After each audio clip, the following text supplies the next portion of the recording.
Narito na mga unang balita na walang kinikilingan, walang pinoprotektahan. Noon at ngayon, serbisyong totoo na hatid ng GMA News.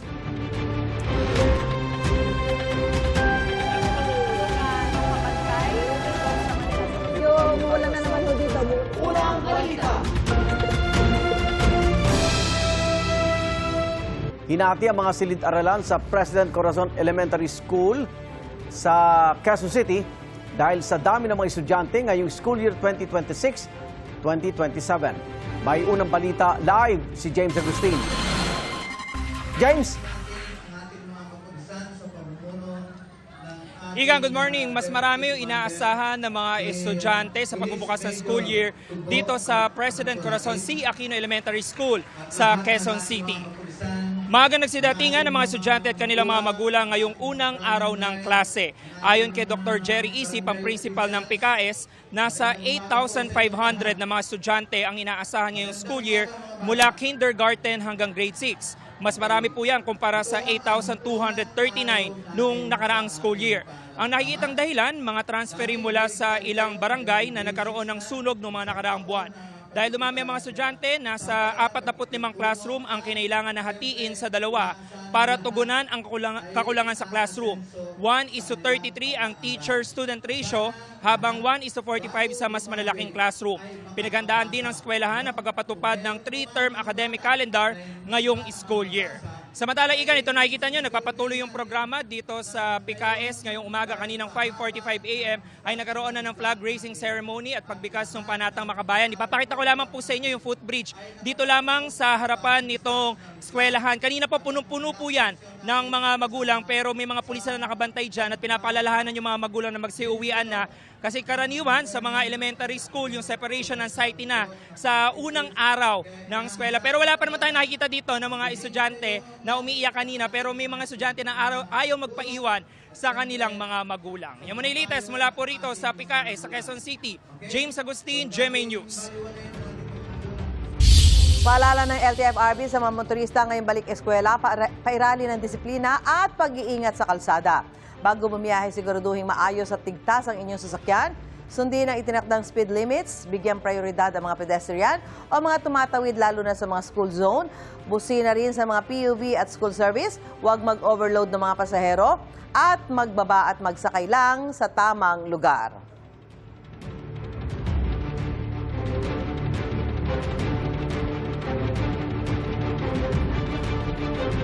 Mga kapuso, as of 6 a.m., ganito po ang sitwasyon dito sa Caduantete National High School dito sa Macabebe, Pampanga. Makikita po ninyo ay talagang lubog sa baha ang isang bahagi ng kanilang eskwelahan. Kahit na balik eskwela na mga estudyante, ang baha rito, nako, tila walang break. Dahil nga po kahit na hindi naman umulan at maayos ang ating lagay ng panahon sa ngayon, makikita po natin na talagang lubog sa baha. Papakita ko nga po sa inyo, itong isang bahagi ng o hilera ng mga classroom dito, talagang hindi na po nagagamit dahil lubog sa baha. Makikita ninyo itong mga upuan, yung mga armchair nila, nako, nakasalansan na lang dito dahil nga talagang nalubog na sa baha. So ito, sayang tong classroom na ito, no? Sa halip na magagamit, pwede pa po sana rito ang ilang mga estudyante, ay hindi na po siya nagagamit dahil nga po lubog sa baha. Kahit na gaya ng binanggit ko, maganda yung lagay ng panahon, no?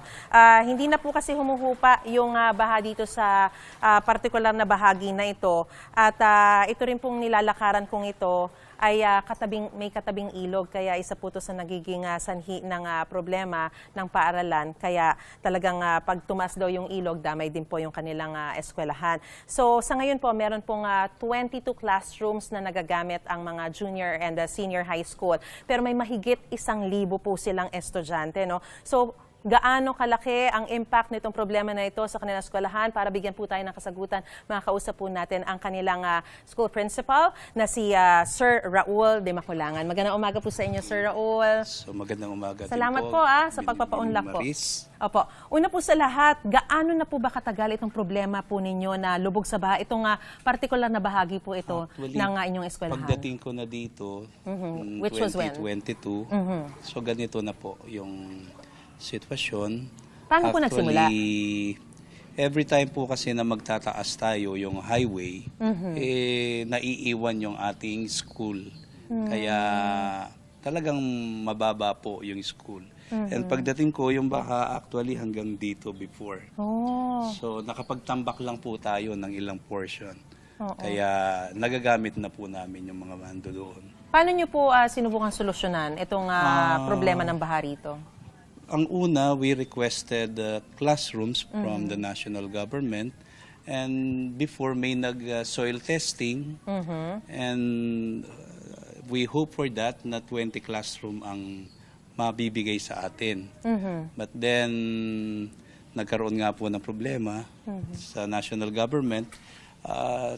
At sinusunod na po ng ating gobyerno yung Mandanas Doctrine na yung pagpapagawa ng classroom building ay sa local government.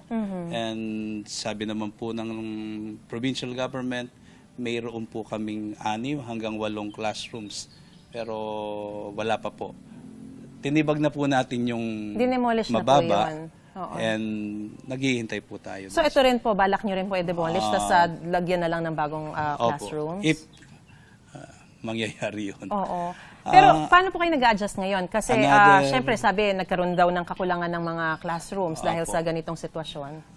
Dahil sa kakulangan ng classrooms, yung double shift, yun ang ating ipinatutupad. Kasi hindi nga kakayanin ng mga classrooms natin I-accommodate. yung volume ng mga learners. So instead na whole day, nagiging half day na lang? Ganun ang mangyayari. Paano po ang nangyayari sa kanilang learning? Hindi kasing ano po ng whole day yung klase. Pero Kulang kasi, sa natututunan, gano'n? Ganun po. Kulang talaga yung naibibigay na learnings ng ating mga kasamahang teacher. Gaano ka man kagaling, hindi ganun kaano yung maibibigay mo sa mga bata. Sir, huli na lang. Ano po yung panawagan po natin sa national government, sa local government, dahil sabi niyo po nag-request na kayo pero tila walang aksyon? Same pa rin po yung ating mga ni-request. Na ano Hopefully, po? halimbawa po yung protection slope dito sa likod, para naman po dito sa building nating malaki. And again, yung classrooms pa rin po na need natin. Baka sakali na bumalik yung marami pa nating estudyante before. Kasi nung maraming estudyante talaga dito noon. Kaya lang dahil sa ganyang pagbaha, so marami po ang lumipat ng lugar at hindi na po bumalik pa. Alright. Maraming pong salamat. Ayan, nakita niyo po mga kapuso. Isa rin po ito sa mga problema at nagiging impact, epekto ng problema natin sa mga flood control projects na tila hindi rin po nagagawa ng paraan maging dito po sa bahaging ito ng Macabebe, Pampanga. Maraming salamat po, Sir Raul Limakulangan po, ang principal po ng ito pong eskwelahan na ito para sa impormasyong binigay niyo po sa amin. Ingat po kayo, sir. Ngayon tag-ulan, nangangamba ang mga residente ng Barangay Tatalon sa Quezon City na maranasan muli ang mataas na pagbaha. Sinusuri na raw ng Department of Public Works and Highways sa mga flood control project na pwede ituloy kung talagang makatutulong. May unang balita, si Darlene Kai. Ganito sa ilang bahagi ng Barangay Tatalon sa Quezon City kapag may bagyo o tuloy-tuloy na ulan. Kaya ngayong inanunsyo na ng Pag-asa ang simula ng tag-ulan, kabado na ang mga residente tulad ni Ariel. Umaabot daw kasi sa 6 na talampakan o lagpas tao ang tubig dito sa Villa España 2. Nangangamba na yung iba naman lumilipat, yung mga nangungupahan. Ang mga tulad ni Gabi, naghahanda na ng mga gamit na kanilang itataas para hindi mabasa sakaling bumaha. Nag-worry po na ganun, babaha na naman dito. Hassle po kasi siyempre, papasok ka ng trabaho, o di ba? Naka-shoes ka, tapos naka-ano ka, di ba? Yung dadaanan mo ng total ito, nagmumotor ako, dadaanan ko ng kalsada na may tubig. Nababasa po yung shoes ko. Yun, yung pants ko, nababasa. Kaya malaking tulong daw sana ang infrastrukturang pipigil sa tubig. Yun nga lang, kabilang ang Barangay Tatalon sa mga lugar sa Quezon City kung saan may nasa 60 ghost flood control projects. Nang mag-inspeksyon ng ICI Independent Commission for Infrastructure doon Setyembre noong nakaraang taon, barado ang lagusan ng tubig sa drainage system. Sabi ni Mayor Joy Belmonte, ginastosan ng 48 million pesos ang dapat sana'y rehabilitasyon ng drainage system sa Barangay Tatalon. Pero ang ginawa lang, pininturahan ng sidewalk at pinalitan ang manhole. Gaya rito sa Bahaing Manunggal Street.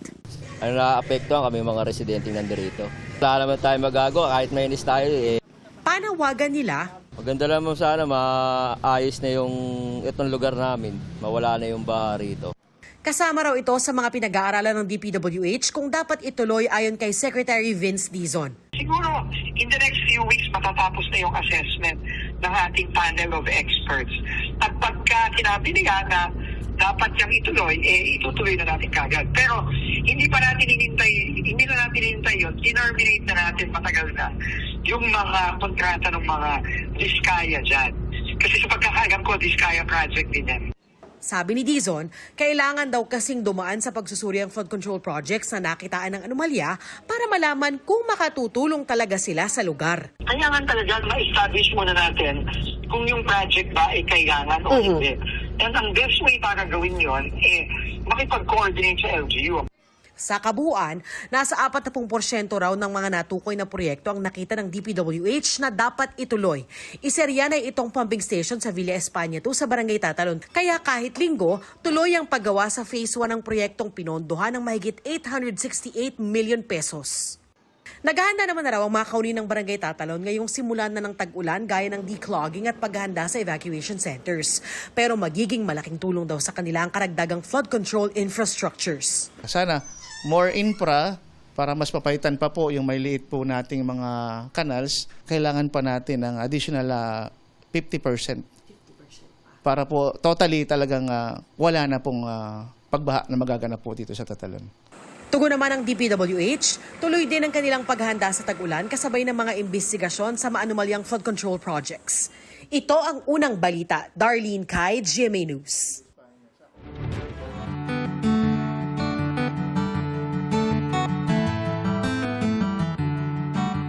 Magbibisita eskwela naman ang ilang grupo ng mga guro matapos ang isinagawa nilang kilos protesta sa Maynila. May unang balita live si Bam Alegre. Bam? Susan, good morning. Nagsagawa nga ng mabilisang kilos protesta dito sa Menjola PSARC. Itong Alliance of Concerned Teachers. Tinagurian nila ito na Sunrise Protest.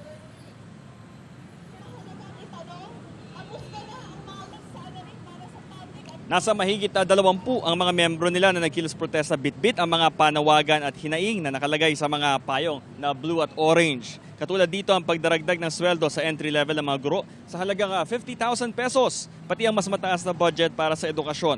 Kahit daw 1 trilyon ang budget para sa edukasyon, hindi raw ito ramdam ng mga guro. Iginigiit nila na may krisis pa rin sa edukasyon dahil kulang daw sa resources ang pamahalaan. Tulad ng paulit-ulit na problema ng classroom shortage na nasa 155,000 daw, teacher shortage na 150,000 at 300,000 na shortage sa mga education support personnel tulad ng mga registrar, school nurse at guidance counselor. So ngayon wala na rin sila rito sa Menjola PSARC, pati yung mga nagbabantay na pulis. Ang susunod nilang pupuntahan ay ang Benigno Aquino Elementary School sa May Baseco, Maynila. Isa lang ito sa mga bibisitahin nilang paaralan, meron din sa Quezon City. At magtatapos yung kanilang programa sa isang sunset protest naman sa Welcome Rotonda mamaya. Ito ang unang balita mula rito sa Maynila. Bam Alegre, GMA News. Kasabay ng unang araw ng pasukan, ilalapit sa Malacanang sa Maynila ng ilang grupo ng public school teachers ang panawagan para sa taas sahod.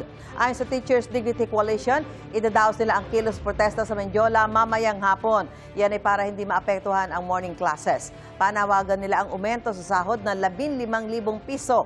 Anila nararapat ang taas pa sahod dahil sa patuloy na pagdami ng demands sa kanilang trabaho. Dagdag pa ang maraming adjustment na ipatutupad ngayong school year 2026-2027. Wala pang pahayag kaugnay nito ang Malacanang at Department of Education. Mga kapuso, pinaghahandaan din po sa mga DAN na National High School sa Pangasinan ang tag-ulan. Naglaan ang pamunuan ng paaralan ng mga timba sa mga silid-aralan dahil kapag tag-ulan, malakas daw ang tulo ng tubig mula sa mga butas ng bubong. Tiniyak nila nga ayusin ang mga kailangang kumpunihin sa mga classroom. Ang mga lubak sa paaralan, tinambakan na ng bato, buhangin at lupa.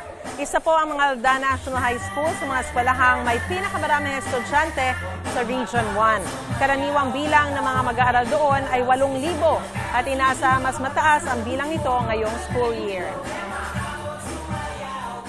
Abot sa mahigit 13,000 estudyante ang inaasahang papasok sa Davao City National High School na may pinakamalaking populasyon ng mga estudyante sa lungsod. Mahahati ang mga yan sa morning at afternoon shift. Kumustahin natin ang sitwasyon doon. May unang balita live si Argil Relator ng GMA Regional TV. Argil, good morning. Susan, tapos na nga ang bakasyon at balik na naman sa sigla ang Davao City National High School ng mga mag-aaral ngayong unang araw ng Paskuhan na school year 2026-2027. Isa ang City High sa mahigit 2,200 na mga paaralan sa Davao Region na nagbukas ngayong araw. Maagang nagsidatingan ang mga guro at mga estudyante ng Davao City National High School para sa unang araw ng pasukan ngayong bagong school year. Mismong ang kanilang principal na si Ma'am Evelyn Magno ang sumalubong sa mga estudyante. Alas 5:45 ng umaga nang opisyal na ngang winelcome ng school personnel ang mga mag-aaral sa kanilang unang flag raising ceremony. Ito ang may pinakamalaking populasyon ng mga estudyante sa Davao City. Sa huling tala, umabot sa 13,500 ang enrollees ng City High na kinabibilangan ng junior at senior high school. Ayon sa pamunuan ng paaralan, bagamat nagsimula na ang opening block ngayong araw, ay tumatanggap pa rin sila ng enrollees, lalo na yung mga old students na hindi pa nakapag-enroll dahil kagagaling lang sa bakasyon. Kagaya ng iba pang pampublikong paaralan, shifting pa rin ang pasok ng mga estudyante dito sa Davao City National High School. May morning at afternoon shift at late afternoon shift. Susan, inasahan naman ang pamunuan ng Davao City National High School na aabot sa 15,000 ang kanilang learner population ngayong school year. Yan ang latest. Balik sa iyo, Susan. Maraming salamat, Argil Relator ng GMA Regional TV.